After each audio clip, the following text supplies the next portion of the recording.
Nero. I am voting for Nero. Not really sure why.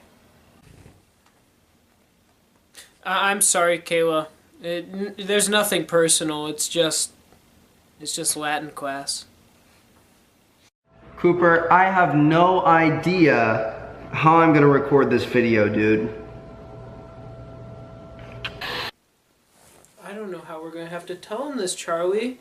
But I think Nero's gonna win. Hi, today's video is going to be the hardest video I've ever had to film. And I'm not gonna lie to you, I am so nervous. And I've spent the past week doing nothing but running away from my problems and hiding from all my problems and trying to avoid this, because that's what I do best. When I have a problem, I push it under the rug and I run away from it and I hide from it until I can't anymore. And I woke up today and was like, I need to face this head on.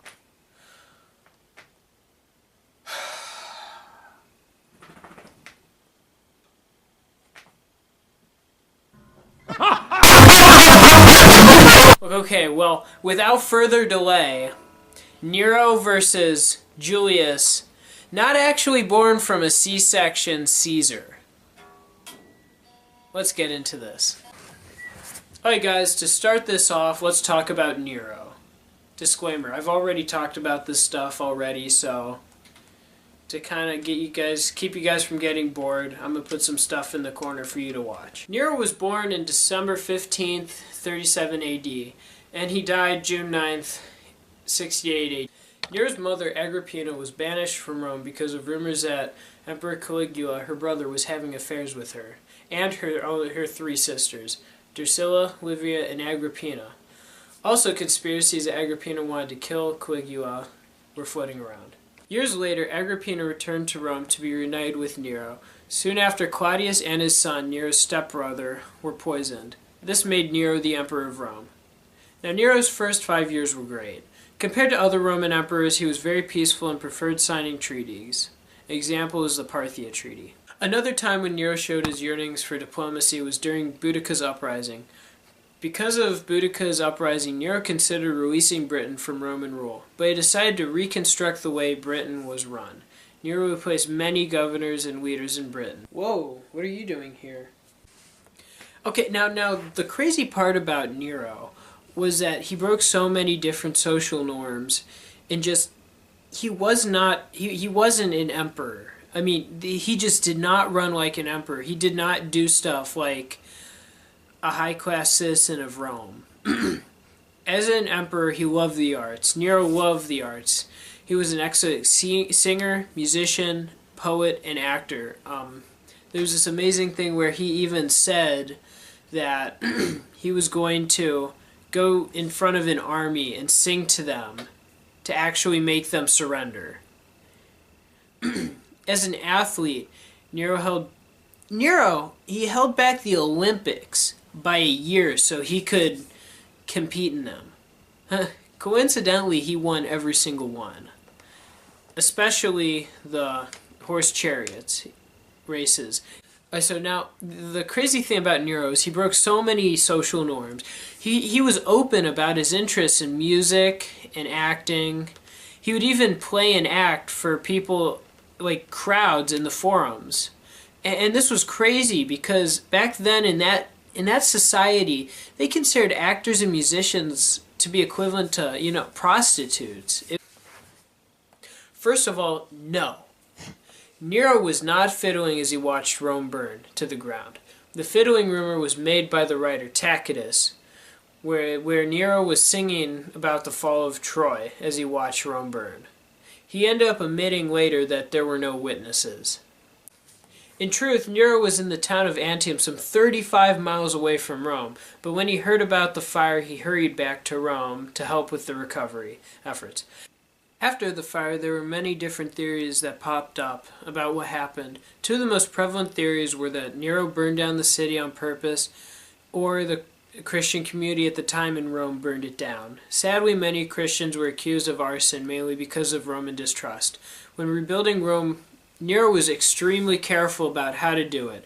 Roads were now wider, homes were now made of brick, and less wood was used. Also, because of the fire, Nero decided to devalue the denarii so that Rome could pay for the rebuilding of Rome. Altogether, Nero was a very significant person in Roman history. Nero looked for peace instead of war, signing treaties with the Parthians, changed how London was ruled, gave the citizens more rights. He cared for Rome. He helped after the fire. He fought social norms of the Roman caste system. He had a dope-ass palace, literally called the Golden House. Nero also had a huge statue of himself. That's pretty cool. Nero's legacy, bad or good, everyone's heard of the fire of Rome, and the man with a neckbeard playing his fiddle. And I promise to be better. I will be better. Thank you. Whoa! What am I doing here? Better ingredients? Better pizza? Papa John's.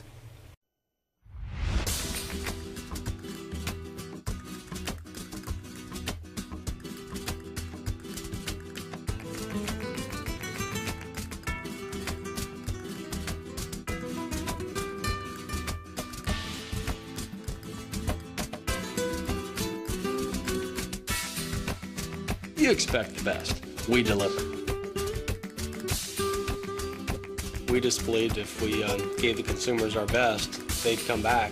That desire, that fanaticism for the quality is just kind of what's made us, tick from the day one.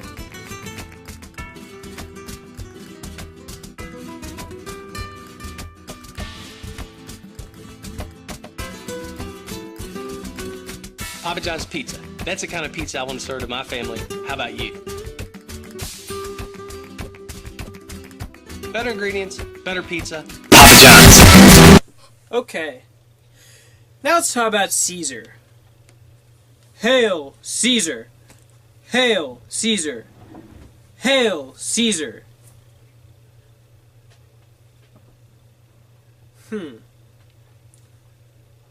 Coincidence? I think not.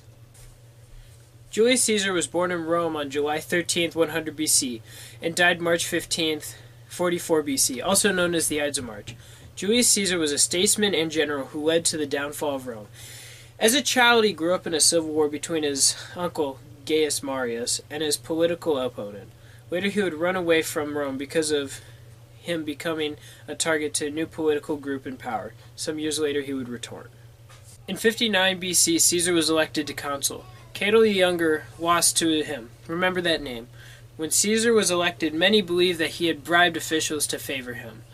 While consul, Cato, remember that name, was arrested merely for voicing his opinion to Caesar. The move was so extraordinarily illegal that the whole Senate refused to meet until Cato's release. After he was consul, he was then appointed to govern Gaul. Usually you would only govern a province for a year, but because he was scared of being prosecuted for possibly illegal things that he did as consul, he extended his governing to Gaul to 5 years. As consul of Gaul, he did many terrible and illegal things. Caesar betrayed the interests of Roman allies by sacking their towns and enslaving Roman friends. His motivation in this case was to run up the body count, so he could celebrate a triumphal parade in Rome and steal wealth because he was deeply in debt. Alright guys, do you remember Cato? You might want to pay attention because there's going to be a lot of mental gymnastics. Remember when I said remember Cato? Well, this is why. At the end of the rule in Gaul and the end of the triumvirate, Pompey was likely going to run as consul. The Senate told Caesar to return to Rome and give up his army. Caesar said that he would return only if Pompey said that he would give up running as consul. The Senate naturally said no, but also declared Caesar as an enemy to Rome because of war crimes in Gaul, his political choices as consul, and refusing to give up control of his army. Guess who proposed this? Huh? Cato. This is why I believe Cato, a do-good senator, is a more influential person than any other person in Miss Arbogast's bio battles. Without him proposing that Caesar give up his power immediately and basically declare war on him, he would have probably stayed in Gaul and made deals with other Roman politicians to get out of the firing line of the Senate. If that happened, Caesar would have gone down as a crooked leader that invaded parts of Gaul for money and hid from the Senate because of fear of being prosecuted. A mediocre general at best. He'd probably lose to Commodus in the first round of bio battles. Cato literally started the downfall of the Roman Republic. Not Caesar, not Pompey, but Cato the Younger. But the victors write the history books. Caesar returns to Rome with the 13th Legion by crossing the Rubicon. He kills many members of the Senate and generals loyal to the Senate, including his friend and best officer Liberius. He also took the whole Roman treasury for himself. After the Civil War, he called himself the dictator of Rome and left to hunt down Pompey. This led to the greatest gold digging in history with Cleopatra. As dictator, he canceled elections, arrested political enemies, and appointed allies to government seats. The rest is history. Cassius Brutus, the Ides of March, he was stabbed 23 times. In conclusion, although Caesar was happier than Ainsley Harry giving his meat a good old rub, give your meat a good old rub. That's it. Nice and hot. Hot and spicy meat. Yeah, boy. To think he was the most influential person, Cato was much more influential by casting the die on the Roman Republic. Regarding Nero, he did more for Rome's economy. Caesar just ruined the Roman economy because of the Civil War. He stole the entire Roman treasury. Nero brought Rome together after the fire. All Caesar did was make enemies and kill numerous political opponents, making him have more political opponents. Nero was considered the Antichrist by Christian leaders, and at the time Nero ruled over 40 million people. When Caesar was in power, he ruled about 30 million people. Nero was way more influential.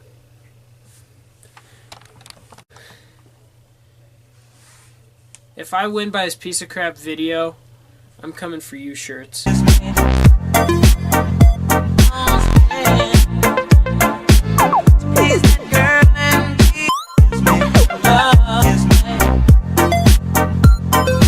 Slice the lettuce too thinly. A squeeze of lemon, on with half of that gutsy anchovy mayo dressing, saving some to coat your chicken later. Then sprinkle half your croutons. Give that a really nice mix. Salad in. It's all beautifully dressed. Add the remaining croutons and finish with a good grating of Parmesan cheese. That, for me, is a perfect Caesar salad. However, I'm going to take it to another level and grill a stunning chicken breast. Start by preheating your griddle pan, then butterfly your chicken breast. Simply slice from the thin end towards the thick bit of the breast. It has all sorts of good, it has fish in it, and it...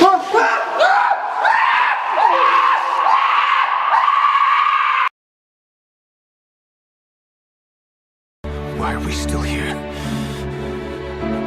Just to suffer? Every night, I can feel my leg, and my arm, even my fingers.